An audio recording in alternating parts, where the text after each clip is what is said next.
Hello बच्चों, आप सबका स्वागत है मेरे YouTube channel pro student enlighten में, जो आपको यूजी नेट पेपर 2 की पूरी तैयारी कराई जाती है। लेकिन अभी हम लोग एक नया सीरीज़ कर रहे हैं। कौन सा series? M A education IGNOU. M A education का हम लोग जितना भी पेपर है उसको हम लोग कंप्लीट कर रहे हैं। ठीक है, तो हमारा सब सब्जेक्ट वाइज कोड रहता है। तो एम ई एस 015, इसके बाद लास्ट है हमारा एम ई एस 016 कोड है, सब्जेक्ट कोड। ठीक है, और सब्जेक्ट है आपका एजुकेशनल रिसर्च।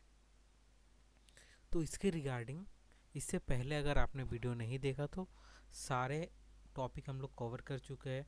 जैसे इससे पहले वाला जो था सब्जेक्ट था ऑपरेशनल डायमेंशन था, उससे पहले वाला सब्जेक्ट था सोसाइटल कॉन्टेक्स्ट। अभी हम लोग क्या करेंगे? Educational research. तो देखिए, इग्नो एम ई ए 016 सब्जेक्ट का है, एम ए एजुकेशन का।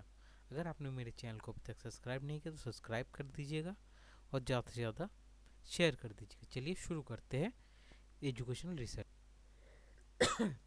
सॉरी, मोस्ट इम्पॉर्टेंट टॉपिक जो एग्ज़ाम में हर बार पूछे जाते हैं वो है experimental research, descriptive research, survey research, cross cultural and longitudinal survey, qualitative research, sampling, steps of review of related literature. ये पूछा जाता है, बहुत ज़्यादा इम्पॉर्टेंट है।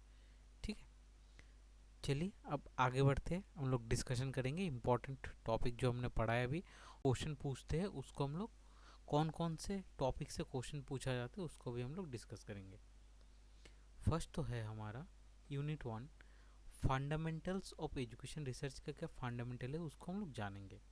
कैरेक्टरिस्टिक्स क्या है, स्कोप क्या है, सिग्निफिकेंस क्या है, उसको definition. Research in education is a systematic inquiry. Research क्या होता है? एक सिस्टमेटिक इंक्वायरी होता है जिसका एम होता है नया नॉलेज को ढूंढना या जनरेट करना।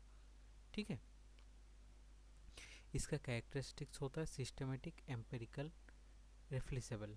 मतलब हम जो रिसर्च करेंगे वो सिस्टमेटिक होना चाहिए, एम्पेरिकल होना चाहिए, ठीक है, ऑब्जेक्टिव होना चाहिए, उसमें रेप्लिकेबल। अगर आप कर रहे हो, मैं कर रहा हूँ, तो आप जिस पे कर रहे हो मैं भी अगर उस पे करूँ तो सेम रिजल्ट आना चाहिए। तो ये होता है रेप्लिकेबिलिटी। इसका स्कोप क्या है? रिसर्च का स्कोप है कवर वेरियस एस्पेक्ट। कौन कौन से एस्पेक्ट को कवर करता है? जैसे टीचिंग मेथड को कवर करता है, करिकुलम डेवलपमेंट को कवर करता है, student behaviour, education policies and leadership. Then significance, provide the foundation for informed decision making in education policies. इसका क्या सिग्निफिकेंस है? देखिए, एजुकेशन पॉलिसीज में सिग्निफिकेंस है contribution to the advancement of education theory. Educational theory को advance करने में help करता है। क्या हेल्प करता है? रिसर्च हमारा। ठीक है, तो ये आगे हम हमारा सेकेंड यूनिट में रिसर्च डिज़ाइन एंड सैम्पलिंग, बहुत ज़्यादा इंपॉर्टेंट है, इसको अच्छा से देखिएगा। Steps in research design, first क्या है? Formulating research problem. पहले हम रिसर्च प्रॉब्लम को फाइंड आउट करेंगे। Then review of related literature. जो रिव्यू रिलेटेड लिटरेचर होता है कि हम जो टॉपिक चूज़ किए हैं उस पर पहले कितना काम हो चुका है। देन हाइपोथेसिस फॉर्मुलेशन करते हैं, हम हाइपोथेसिस बनाते हैं।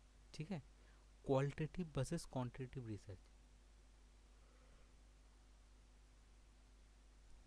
मिक्स मेथड, मिक्स मेथड होता है जिसमें क्वालिटेटिव और क्वांटिटेटिव।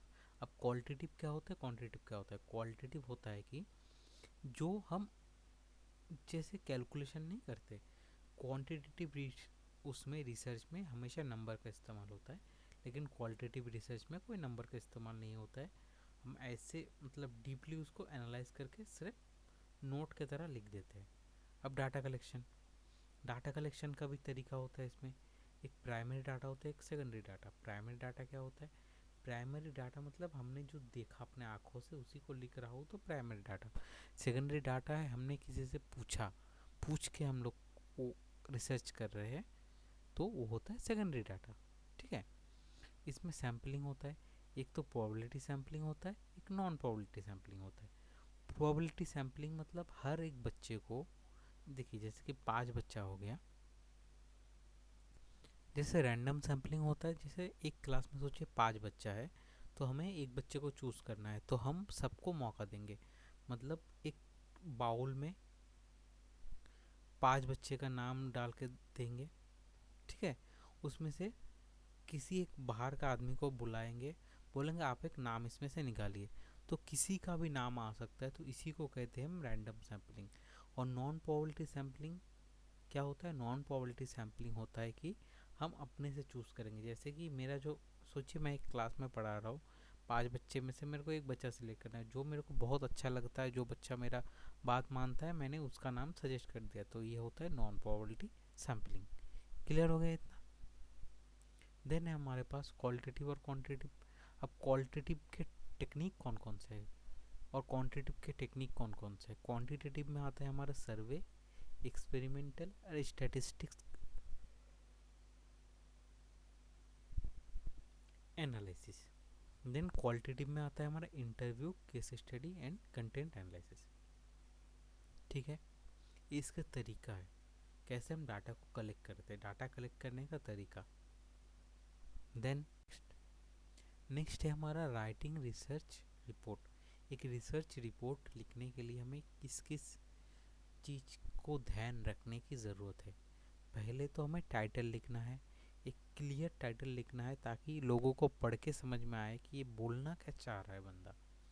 देन एक एब्स्ट्रैक्ट लिखना है जिसमें objective, method, finding, conclusion. Abstract हम लास्ट में लिखते हैं, क्यों? ताकि देखिए जो ऑब्जेक्टिव है हमें ऑब्जेक्टिव का फाइंड आउट, फाइंडिंग्स, जो कंक्लूजन हमें लास्ट में मिलेगा, तो उसी को हम छोटा छोटा पार्ट में इसके अंदर एब्स्ट्रैक्ट के अंदर लिखते हैं।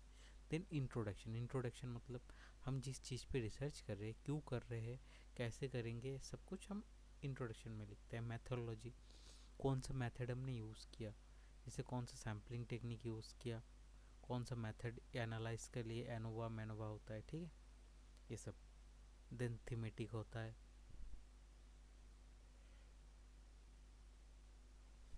देन हमारा रिजल्ट होगा, हमने जो रिसर्च किया उसका क्या रिजल्ट निकला। Then discussion. डिस्कशन में हम क्या करते हैं? Interpret the result. रिजल्ट को हम इंटरप्रेट करते हैं एग्जिस्टिंग रिसर्च से। देन कंक्लूजन देते हैं। कंक्लूजन मतलब क्या? समराइज करेंगे पूरा का पूरा, हमने जो भी लिखा है उसको समराइज करेंगे। Then reference. अब रेफरेंस क्या होता है? रेफरेंस होता है कि हमने कहाँ से लिया, ठीक है, मतलब कितना आर्टिकल हम लोगों ने पढ़ा है, कौन से बुक पढ़ के हमें ये समझ में आया कि ये क्या बोलना चाह रहा है। हमारे रिसर्च से रिलेटेड जितने भी डॉक्यूमेंट है उसको हम रेफरेंस में डालते हैं। Then ethical consideration. Ethical consideration में आता है जो हमने लिख रहे हैं हम, उसमें ना हॉनेस्टी होना चाहिए। ऐसा नहीं कि हम सोचिए रिसर्च करने के किसी बच्चे का, उसने बोला कुछ, हमने लिखा कुछ, हमने मैनिपुलेट कर दिया क्योंकि हमें अच्छा रिजल्ट चाहिए था, ऐसा नहीं होना चाहिए। तो एथिकल कंसिडरेशन होना चाहिए। क्लियर? तो बच्चों इतना ही था, यही एग्ज़ाम में पूछते हैं, हर बार पूछते हैं। अगर आपने अभी तक मेरा चैनल सब्सक्राइब नहीं किया और ऐसे इन्फॉर्मेटिव वीडियो आपको हर रोज़ चाहिए तो मेरे चैनल को सब्सक्राइब करना पड़ेगा और एक अच्छा सा कमेंट करना पड़ेगा ताकि मैं ऐसे वीडियो बनाने के लिए मोटिवेटेड होता रहूँ। वीडियो देखने के लिए आप सबको बहुत बहुत धन्यवाद।